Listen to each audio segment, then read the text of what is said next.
भक्तामर प्रणत मौलिमणि प्रभाणा मुद्योत कंदलित पाप तमोवितानम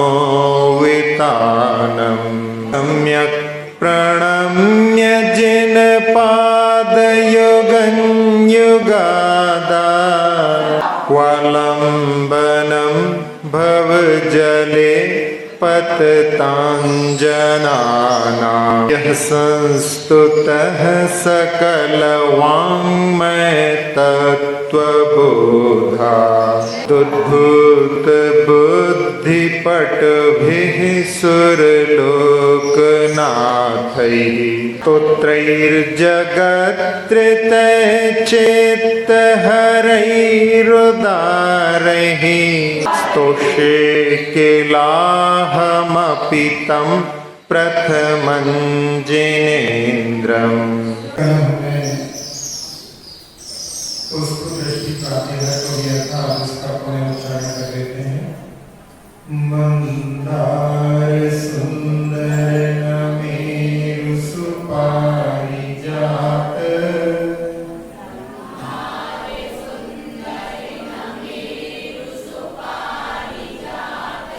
संतान कादि कुसुमोत्कर वृष्टिरुद्धा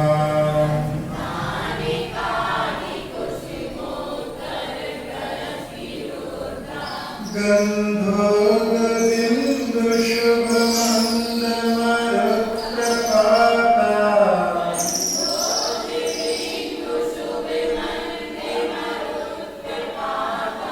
दिव्यादिवः पतति ते वचसां ततिर्वा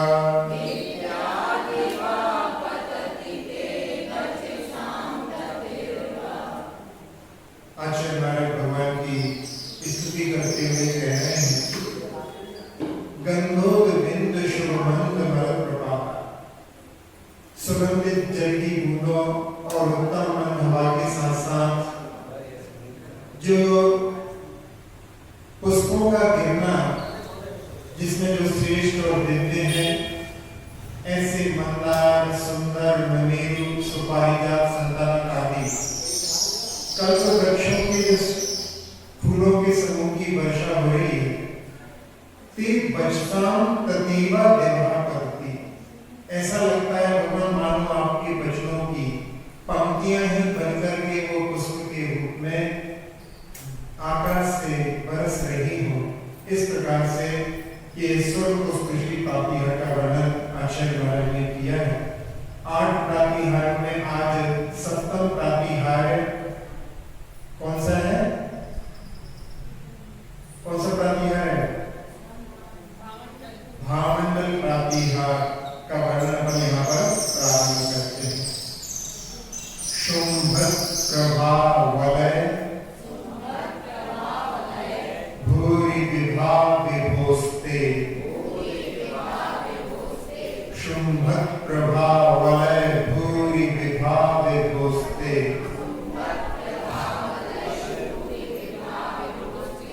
लोकत्रये द्युतिमतां द्युतिमाक्षिपन्ति लोकत्रये द्युतिमतां द्युतिमाक्षिपन्ति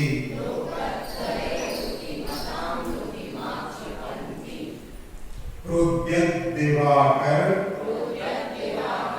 निरंतर भूरि संख्या प्रोद्यत दिवाकर निरंतर भूरि संख्या दीप्त्या जयत्यपि निशामपि सोम सौम्यं दीप्त्या जयत्यपि निशामपि सोम सौम्यं शुंभ प्रभा वलय भूरि विभा विभोस्ते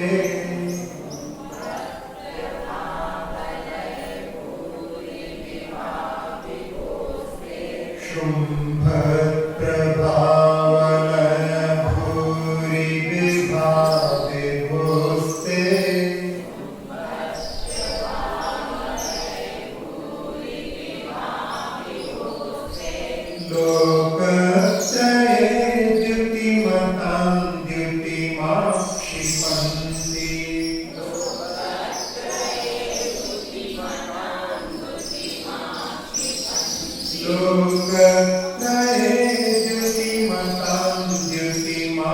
क्षिपन्ति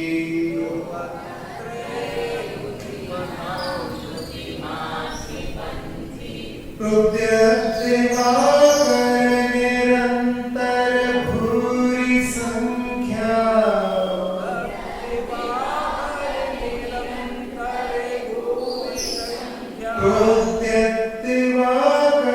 निरंतर भूरि संख्या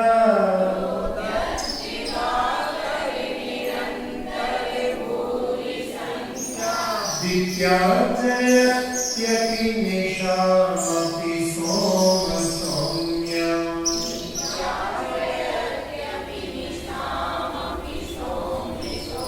विद्याजयत्यपि निशामपि सोम सौम्यम्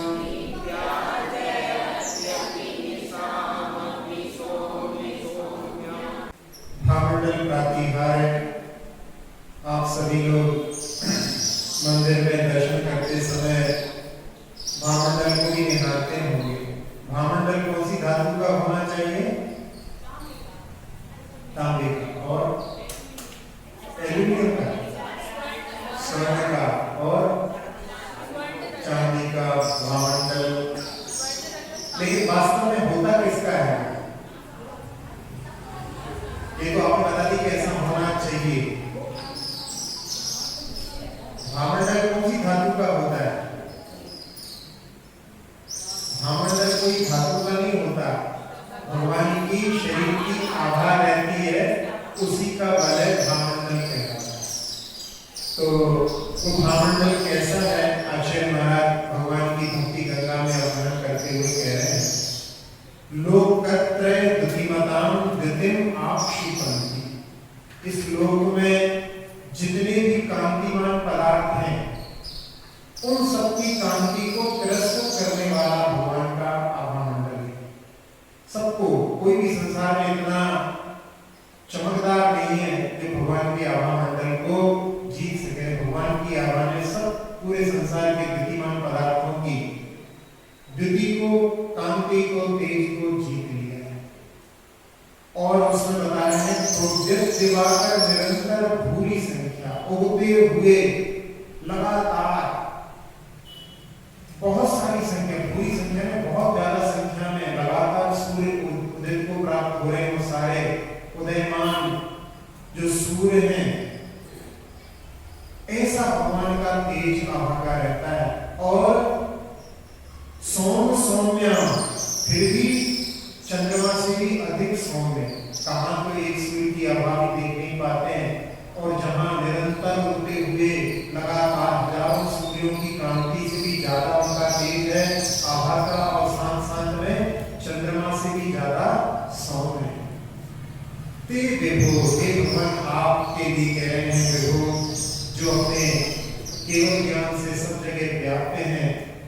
शुंभ प्रभा वलय पूरी विभाग जयती, आपकी जो प्रभा का वलय है, आभा मंडल है, जो उज्जवल आभा का मंडल, जो पूरी विभा ऐसी तेज जैसे ओज से भरा हुआ है, जयती, इस संसार में जयवंत है और सारे संसार को जीतने की इसमें सामर्थ्य।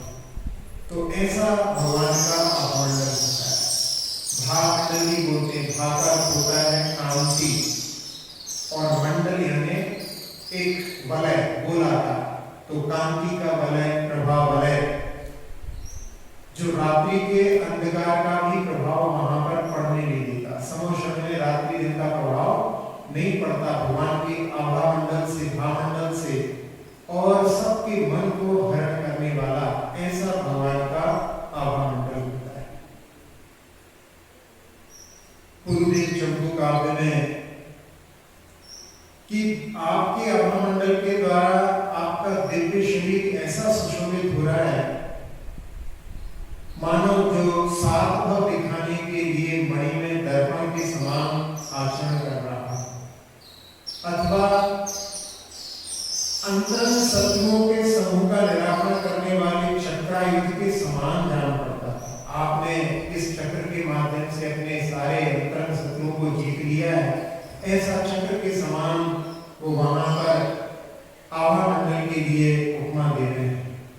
और जब भगवान की सेवा करने के लिए 3 चंद्रमा बनकर के, चंद्रमा ने 3 रूप लेकर के छत्रत्रय के रूप में आपकी सेवा को प्राप्त करके कृतज्ञता प्राप्त कर ली, तो उस समय में मानव भगवान की सेवा करने के लिए स्वयं सूर्य उपस्थित हो गया हो, ऐसा उस आभा मंडल के लिए वहां इस प्रकार की उपमा से भी उन्होंने संबोधन किया।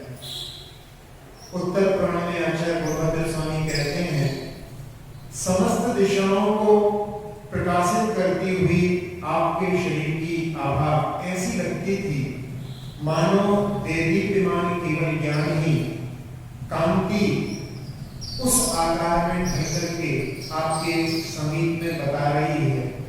यानी वो आभा मंडल के लिए कि मानो आपका केवल ज्ञान ही उस आकार में ढल गया। कल्याण मंदिर स्तोत्र में आचार्य कुमुदचंद्र महाराज ने वहां पर उद्गच्छता तव क्षितिद्युति मंडलेन लुप्तच्छदत् छविरशोक तरोर्बभूव सानिध्यतोऽपि यदि वा तव वीतराग नीरागतां व्रजति को न सचेतनो। इस काव्य में आचार्य महाराज ने कहा कि भगवान आपके आभा मंडल ने ऐसा प्रभाव डाल दिया कि जो अशोक वृक्ष के पत्ते हैं वो अपनी लालिमा से रहित हो गए। और उसने कहा कि भगवान जब आपके सानिध्य में कोई आता है, हे वीतराग प्रभु, आपके सानिध्य में जब कोई आता है तो वो अपनी लड़ाई, अपने राग को क्यों नहीं जीत लेगा, अर्थात वो भी वीतरागता को अवश्य ही प्राप्त हो जाए। तो आभा मंडल का ऐसा प्रभाव रहता है कि उनके समीप में जो कोई भी आता है उसके अंदर भी विशुद्धि का ऐसा परिणाम होता है कि उसके अंदर भी वहां उसका आभा मंडल भी सुधर जाता है, विस्तृत हो जाता है, वृद्धिंगत हो जाता है। आप लोगों ने यशोधर महाराज का वो दृष्टांत सुना है जिसमें राजा श्रेणी ने उनको देख करके क्रोधित होकर के जंगली कुत्तों को उनकी ओर दौड़ा दिया। लेकिन जैसे ही वो जंगली कुत्ते जब भगवान की आभा में, मुनिराज की आभा में पहुंचे और सारे के सारे कहां तो एकदम टूट पड़ने वाले थे, लेकिन ऐसे जाकर के बैठ गए जैसे वर्षों से इनके आश्रित हो। उस समय राजा शेख को बड़ा आश्चर्य हुआ, क्या इन्होंने जादू कर दिया है? हमने ऐसा जो वार किया था कि इससे लग रहा था कि ये तो टुकड़े टुकड़े कर दिए जाएंगे, लेकिन यहाँ तो सारे के सारे जैसे इनके टुकड़ों पर पले हो, ऐसी स्थिति बन गई। तो ऐसा आभा मंडल का, ऋतिधारी मुनिराजों की भी आभा का ऐसा प्रभाव होता है, उसके कारण जाते बैर भी अपने बैर को छोड़ देते। एक सर्प फण उठा करके बढ़ रहा और जब वो ऋतिधारी मुनिराज की आभा में पहुंचा तो पहले जो उसको क्रोध के भाव थे बिल्कुल शांत हो गया। उसने जो फांस आना हुआ था वो बहुत सरल कर लिया और उसी आभा में एक मेढक भी आया और उस मेढक को देख करके भी, जबकि उसका जाति शत्रु है, लेकिन उसके प्रति कोई मारने के भाव नहीं। और ऐसा हुआ, बहुत तीव्र धूप पड़ रही थी, तो सर्प ने अपने फण के माध्यम से उस मेढक के ऊपर छाया। ये प्रभाव आभा मंडल का। एक चमड़ी गाय जिसकी पूंछ बहुत सुंदर होती है, बहुत मृदु उसमें रेशे होते हैं, यदि कहीं फंस जाए तो फिर वो बाल ना टूट जाए, उसको इतना स्नेह रहता है उससे, और वो वहां पर खड़ी हो जाती है। कई शिकारी उसको ऐसी अवस्था देख करके पकड़ लेते और वो भी ऋतिधारी मुनिराज के समीप ही वहां पर फंसी हुई थी और सिंह दूर से उसको खाने के लिए आगे बढ़ता है लेकिन जैसे ही मुनिराज के आभामंडल में पहुंचता है और वो जागते बैर अपना भोजन भी वहां पर उसके लिए, लेकिन अब उसके प्रति उनके मन में आक्रमण के भाव दूर हो गए। वो अपने नाखूनों से उसके बाल में फंसे हुए थे, उसको वहां से निकाल करके मुक्त कर दिया। तो ऐसा आभामंडल का प्रभाव होता है। कहते हैं कि जब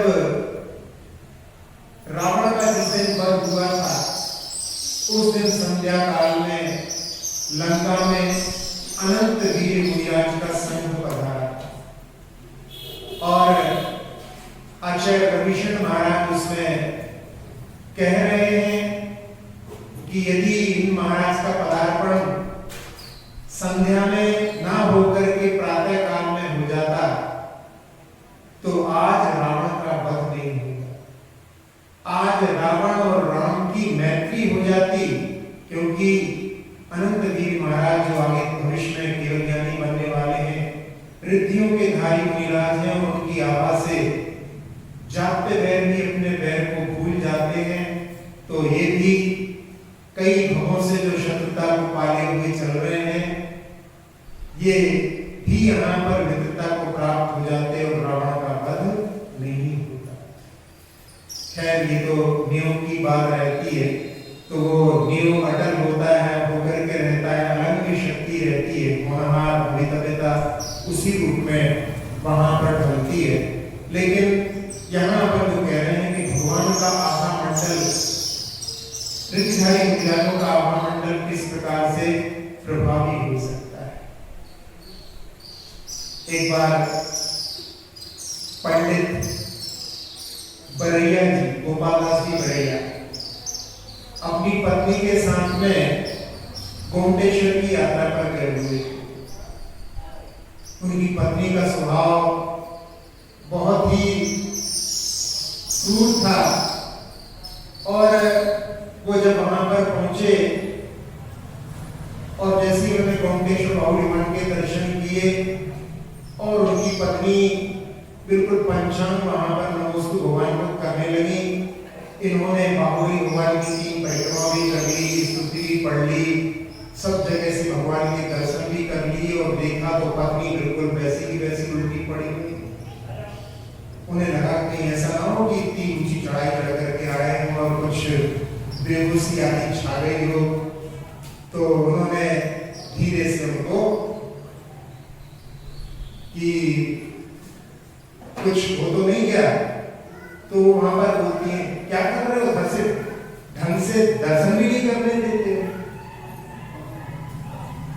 तो उन्होंने बरैया जी ने अपने संस्मरण में लिखा कि हम तो सोचते थे कि ऐसे क्रूर स्वभाव के साथ में कहाँ दर्शन के भाव इनके हो सकते हैं, लेकिन बाहुबली भगवान के चरणों में इनके मन में भी भक्ति के भाव प्रकट हो गए। मतलब आभामंडल का कैसा प्रभाव जीवन पर पड़ सकता है, ऐसे उदाहरणों के माध्यम से हम समझ सकते हैं।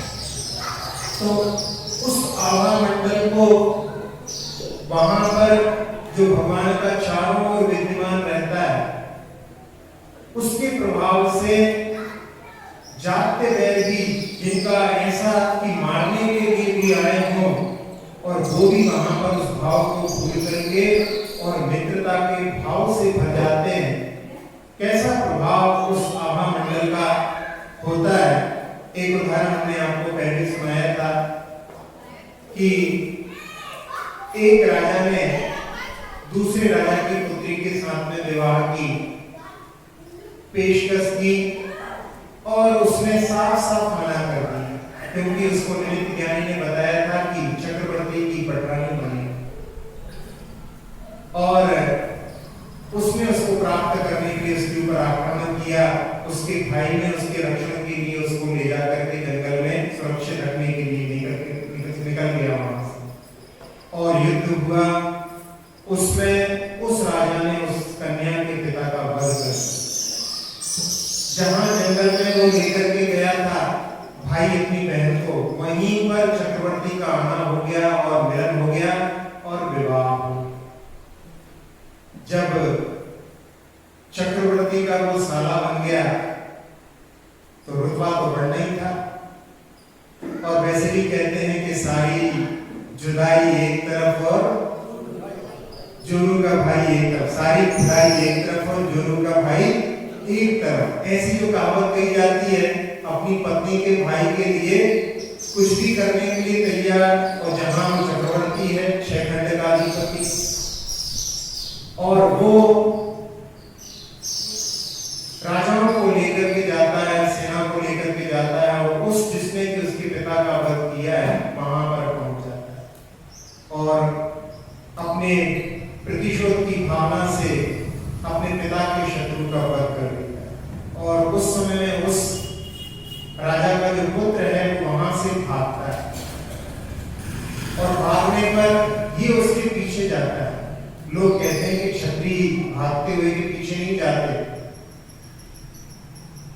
क्यों नहीं जाते? क्योंकि जो जा रहा है, भाग रहा है, कायर है, लेकिन यदि वो लगे उसको कि मृत्यु निश्चित है और पलट जाए तो उस समय में उसमें शूरवीरता जाग सकती है और वो बड़ा जो है वहां पर प्रतिशोध कर सकता है। इसलिए जाने से मना करते हैं। लेकिन वो कि जब मेरा चक्रवर्ती मेरा जीजा है तो इसे संसार में कौन शरण दे, और वो उसके पीछे भागता है। वो भागता भागता अपने शरण में अपने लिए एक शरण ढूंढता हुआ भागता जाता है, और उसी समय में अजितनाथ भगवान का समोशरण सामने दिख जाता है, और उसमें वो अपने संरक्षण के भाव से घुस जाता है।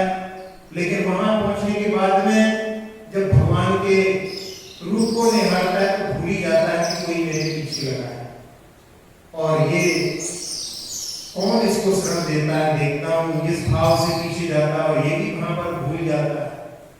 आभा मंडल में पहुंचने के बाद में दोनों भगवान की भक्ति में तल्लीन हो जाते हैं।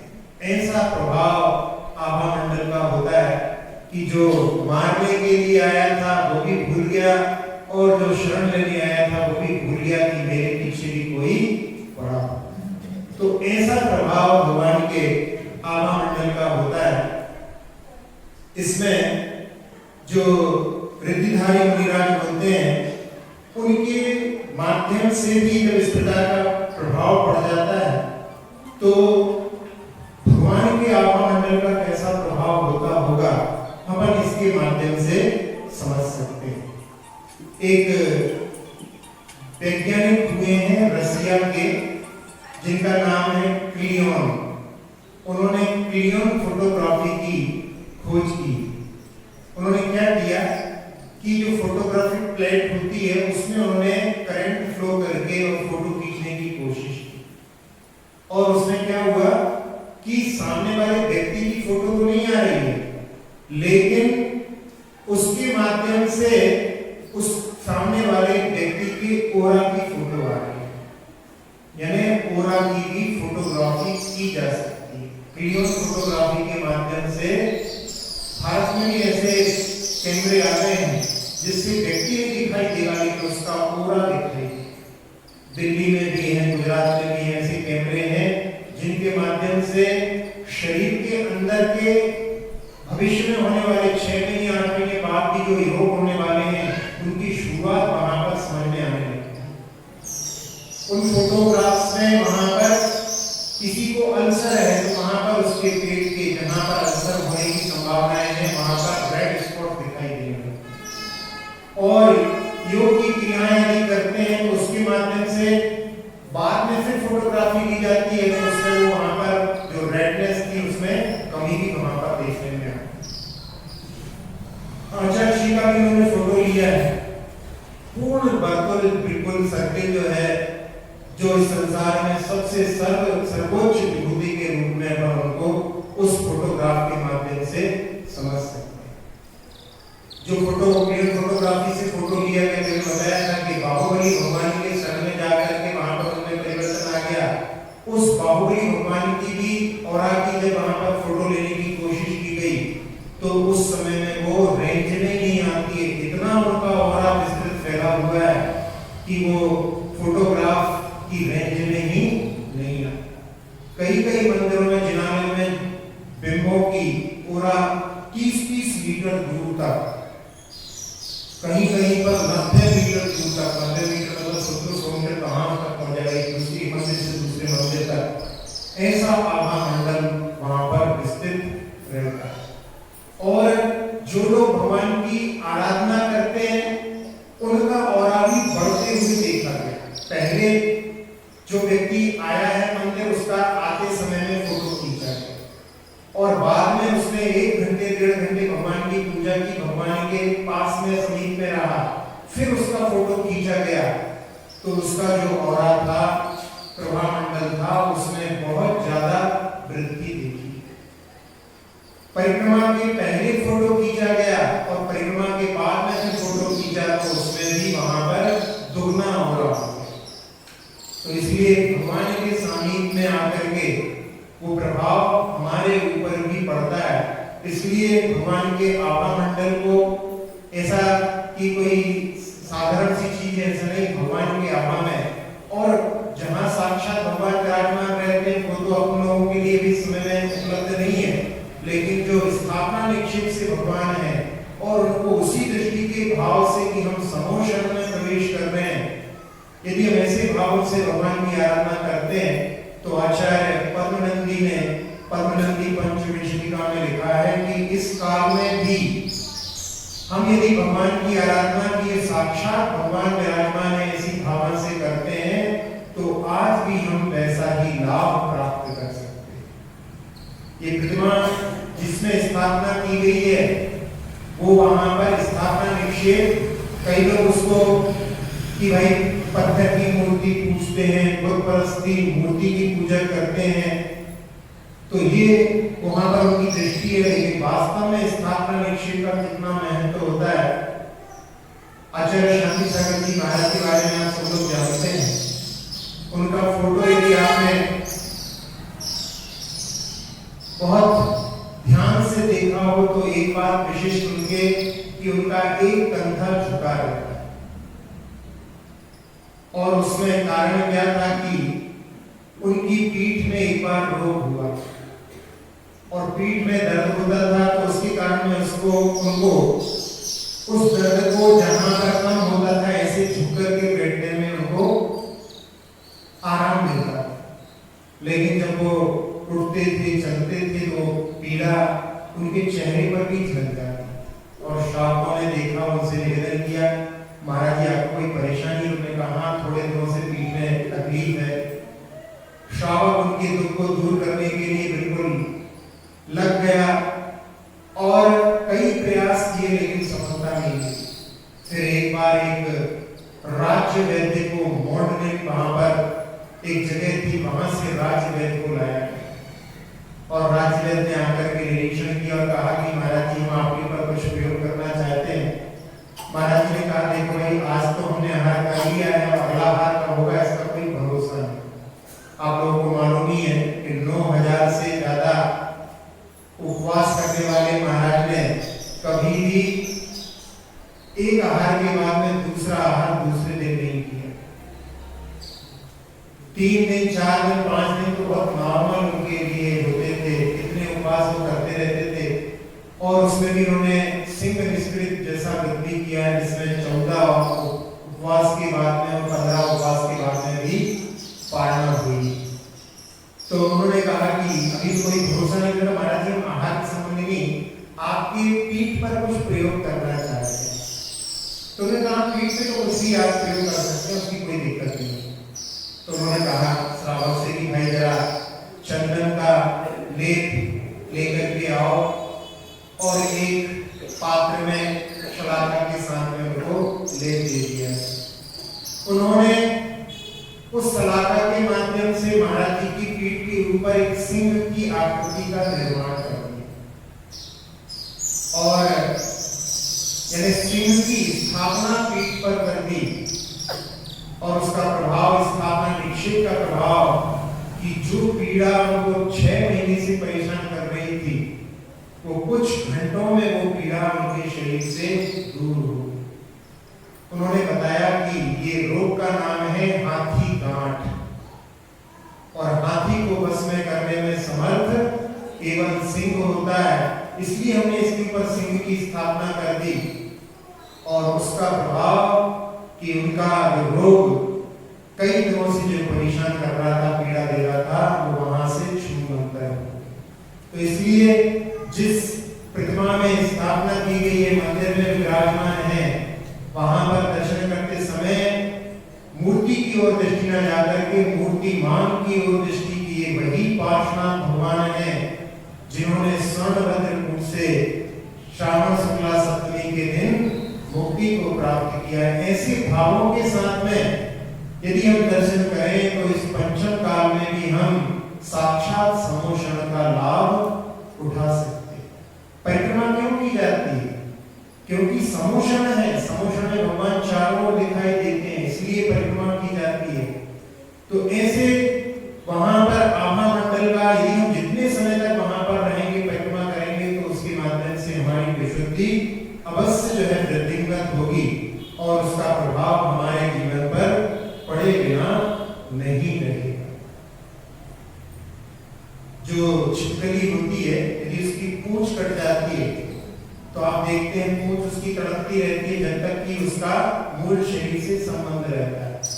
क्लियर फोटोग्राफी से उसकी भी फोटो आ जाती है, उसके बीच में जो कनेक्शन है उसकी भी फोटो आ जाती है उसकी। इसके माध्यम से जैन धर्म का कि आत्मा में संकोच विस्तार की शक्ति है, वो भी वहां पर स्पष्ट हो जाता है। और जब वो खींच लेती है अपनी आत्मा को, तो वहां पर फोटो आना बंद हो जाता है। इतने सिद्धांतों को जो है विज्ञान के माध्यम से सत्यता को अपन समझ सकते हैं, ये बड़े गौरव की बात है।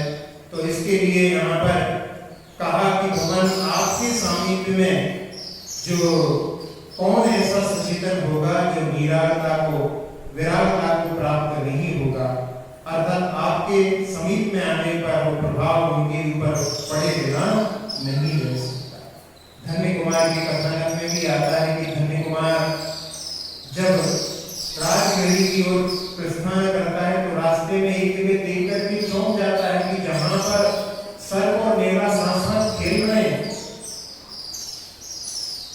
तब उस समय में वो सोचता है कि ये कैसे हो सकता है, और थोड़ा आगे बढ़ने पर उसको मुनिराज दिखाई देते हैं, तो सोचता है जरूर इनका ही प्रभाव होगा। तो ऐसे वृत्तिधारी मुनिराजों का प्रभाव कि जागते बैल भी अपने बैल को छोड़ देते हैं।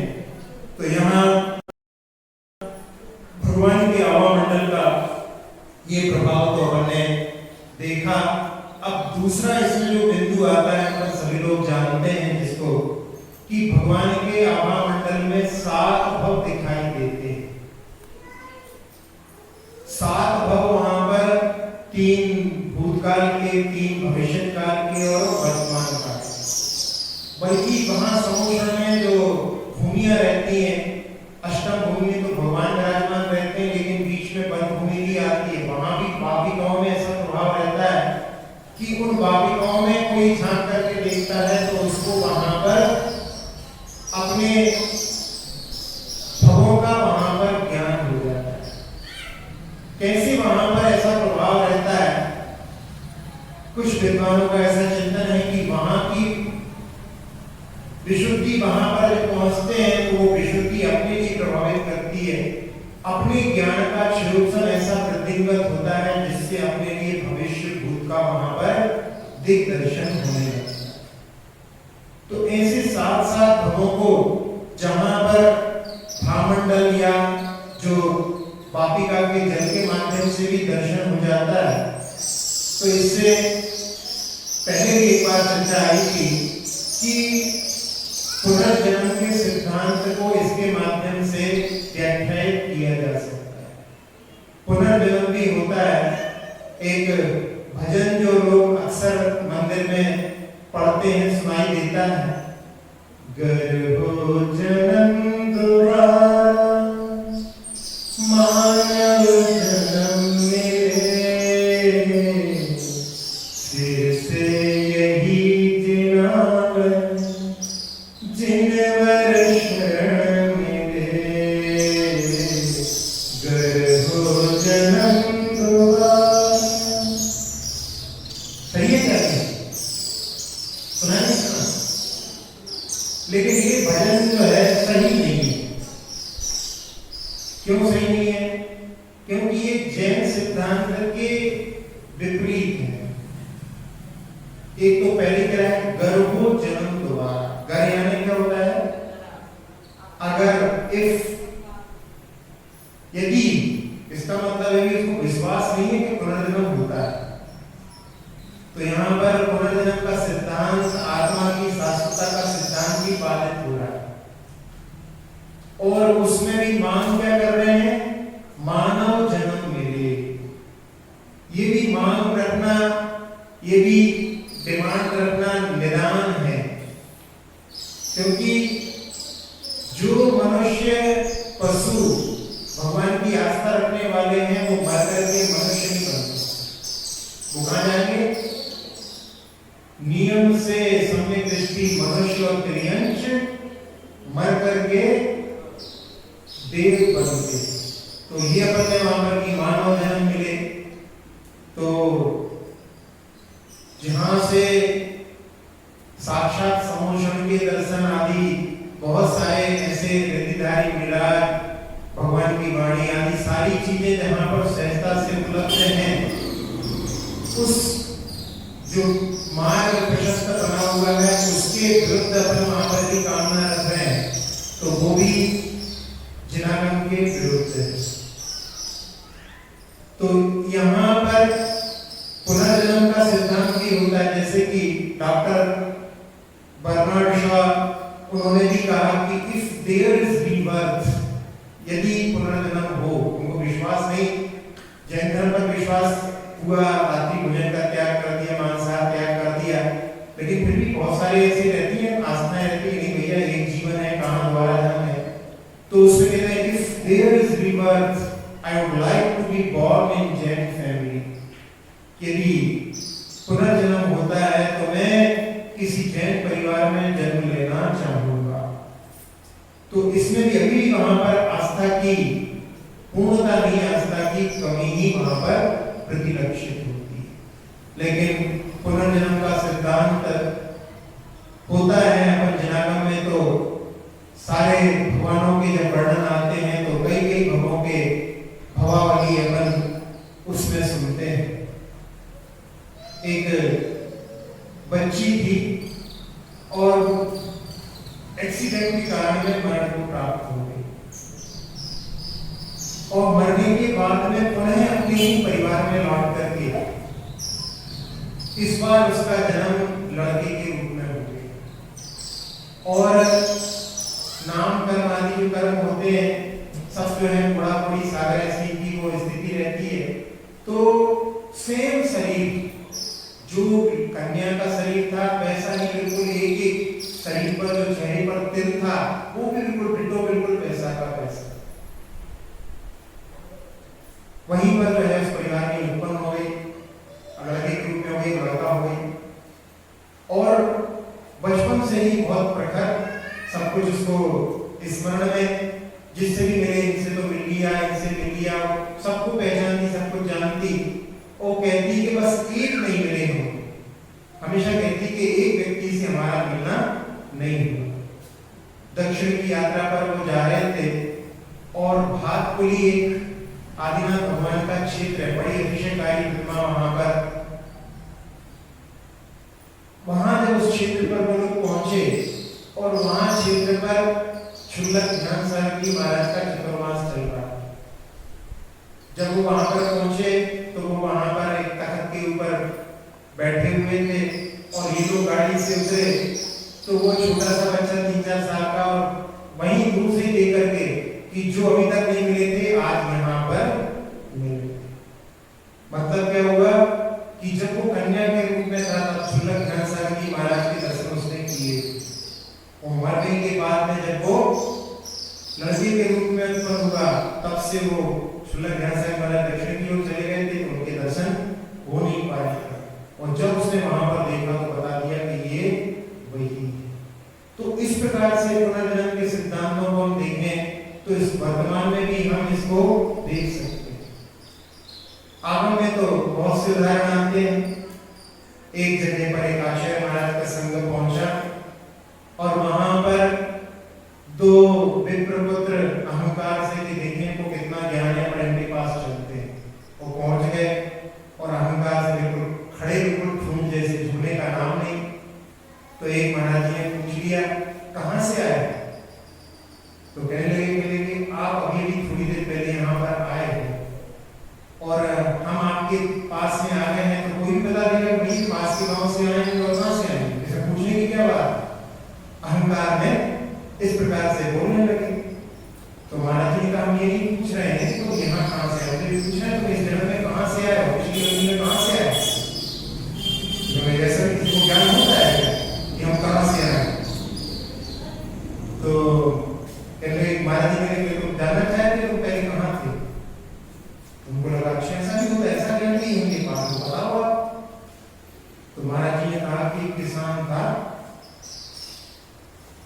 खेत पर गया और खेती करते करते देखा उसने घने बादल छा गए। उसने सोचा कि जल्दी घर लौट चलो, आज तो भयानक बारिश होने वाली है।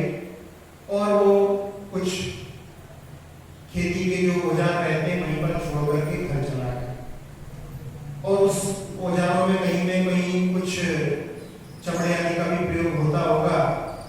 और उस जंगल में 2 सियार थे और उन्होंने जब बरसात बहुत हुई तो खाने के लिए कुछ नहीं मिला, तो चमड़े के उपकरण को उसने खाया और उसके कारण में दोनों वहां पर मरण को प्राप्त हुए। कई दिनों तक बरसात होती रही। किसान जब खेत पर पहुंचा तो देखा उसने कि उसके उपकरण वहां पर खराब कर दिए गए और दोनों सियार मरे हुए पड़े हैं। तो उसने कि नहीं, हमारे को खर्च किया है, नष्ट किया है। और वो उनको ले गया और वहां पर जो कसाई था उसने उनकी 2 मशक बना करके दी। और वो किसान भी थोड़े दिनों में मरण को प्राप्त हो गया, मर करके अपने ही पुत्र के रूप में उत्पन्न हो गया, यानी स्वयं मर करके दादा जो है नाती बन गया। और महाराज जी कह रहे वो वहां बैठा है सामने, वो जो नाती बन गया है वो भी सामने बैठा हुआ है। और वो उसको जाति स्नान हो गया, उसी घर में उत्पन्न हुआ है। तो वो जो है अपने पुत्र को पिता कहने से तो संकोच करता है, जिसको मैंने पिता बच्चा कहकर के खिलाया है और उसको मैं पापा कैसे कहूं। तो वो सामने बैठा है तो उसको जो इशारा करके आओ आओ यहाँ पे क्यों है। इस पर्याय होती है तो संसार में तो ऐसा होता है कि पिता पुत्र बन जाता है, पुत्र जो है बहन बन जाता है, ऐसा परिवर्तन तो चलता रहता है। वो जैसे ही सुनता है तो वहां पर महाराज जी को सब कुछ ज्ञान है, हम तो जानते हैं लेकिन और किसी को बता नहीं पाते, लेकिन महाराज जी को ज्ञान है तो बिल्कुल एकदम प्रभावित होकर अपने चरणों में नतमस्तक होने लगता है। और उस समय में वो पूछते हैं कि हम कहाँ से आए हैं। तो पहले अभी जाना चाहे तो देखते हो वो दोनों सियार जो थे ना वही तुम्हारी पर्याय थी। अभी जाओ उसके घर में, अभी भी 2 मशक वहां पर उसके खूंटे पर टंगी हुई। तो कुछ लोगों ने जाकर के देखा तो वास्तव में वहां पर अभी भी 2 मशक टंगी हुई थी। तो ऐसे जब कथानक वहां पर सामने सामने प्रत्यक्ष ज्ञानियों के माध्यम से जब कोई सुनने के लिए मिलते थे तो बहुत सारे लोग वहां पर सच्ची आस्था और मार्ग को ही प्राप्त कर लेते थे। कई अनुमति बन जाते थे, कई लोग दीक्षा धारण कर लेते थे। तो ऐसा प्रभाव वहां पर आभा मंडल का होता है, जिसके माध्यम से जहां पर कई भवों के बारे में भी जानकारी हो जाती है। तो यहाँ इस आभा मंडल के इस काव्य को देख रहे हैं जिसमें कि 7वां प्रातिहार भामंडल प्रातिहार का वर्णन किया है। उसके माध्यम से कि भगवान वो आभा मंडल कैसा प्रभावशाली रहता है कि जो उसमें सारे संसार की जितनी भी कीर्तिमान क्रांतिमान चीजें हैं उन सब की वृद्धि को आक्षेपण किया है, तिरस्कृत कर दिया, निराकृत कर दिया है। और उगते हुए लगातार पूरी संख्या में, बहुत संख्या में जो सूर्य उदित हो रहे हैं उससे भी ज्यादा उसका तेज है और साथ साथ में चंद्रमा से भी ज्यादा सौम्य है। हे प्रभु, ऐसा आपका जो आभा मंडल या प्रभा का वलय है जो अपने तेज से सबको जीतने वाला है, वो जयवंत है। इस प्रकार से अपन इस आभा मंडल प्रातिहार के माध्यम से अपने जीवन को ज्यादा से ज्यादा उन्नत करने का प्रयास करें। और साथ ही साथ में अभी हमने बताया था कि जो भगवान का मंदिर है वो साक्षात समोशरण है। इसलिए मंदिर में आने के बाद में हमारा किसी के प्रति यदि बैर भाव उमड़ता है तो हमने अभी समोशरण में प्रवेश नहीं किया। मंदिर में आने के बाद में किसी से हमारी कसाएं यदि भड़कती हैं, मंदिर में यदि हम वहां पर कुछ अपशब्दों का प्रयोग करने लगते हैं तो वो यही प्रतीक है कि हमने अभी इसको मंदिर, इसको समोशरण, इसको भगवान की जो प्रतिमा को भी केवल प्रतिमा ही माना है, भगवान नहीं माना है। और जिसने भगवान मान लिया है वो भगवान को, जैसे घर में होता है बड़े बुजुर्ग यदि बैठे होते हैं तो वहां पर छोटे बच्चे बड़े सलीके से, अरे दादाजी बैठे हैं, अपने को कैसा व्यवहार करना। तो ऐसा मंदिर के अंदर भी साक्षात भगवान जहाँ विराजमान है वहां पर हमारे लिए किस प्रकार का व्यवहार, किस प्रकार का आपस में समाचार आदि यदि अपनाएं तो उसके माध्यम से हम अपनी श्रद्धा को और भी जो है उत्कृष्टता प्रदान कर सकते हैं। इसी भावना के साथ में अब अपन इसके पद्य अनुवाद को देख लेते हैं। स्तोत्र निराला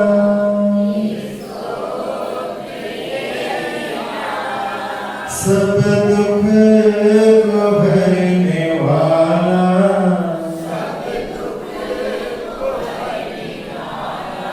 आओ पढ़े भक्तामर,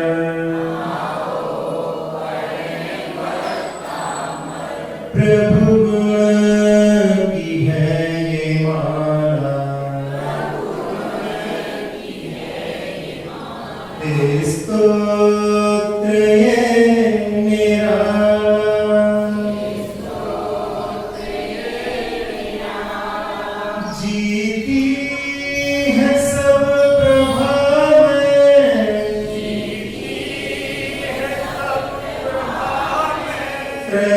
त्रैलोक्य वस्तु जिसने,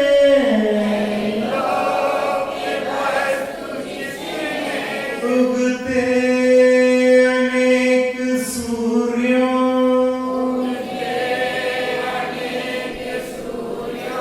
से ज्यादा तेज जिसमें,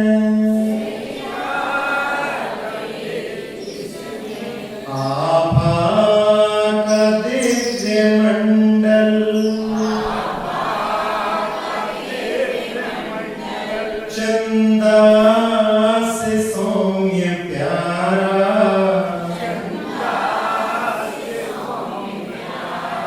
आओ पढ़े भक्तामर,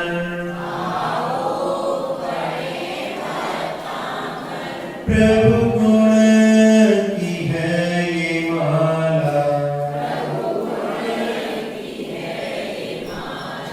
स्तोत्र ये निराला।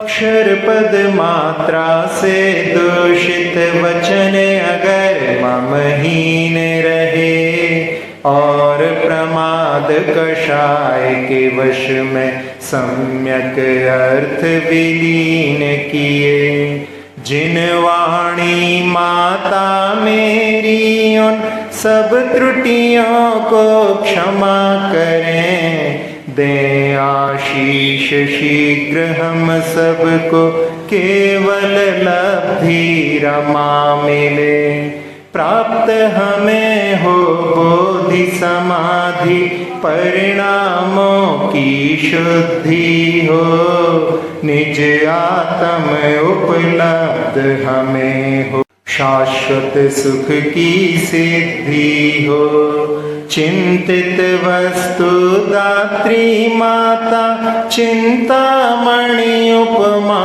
भाती, करो वंदना पूर्ण विनय से चरण रखूं मैं ये पाती, कर जिन वाणी स्तुति तन की ममता टार, महामंत्र का जाप अब सभी जपें नव बार।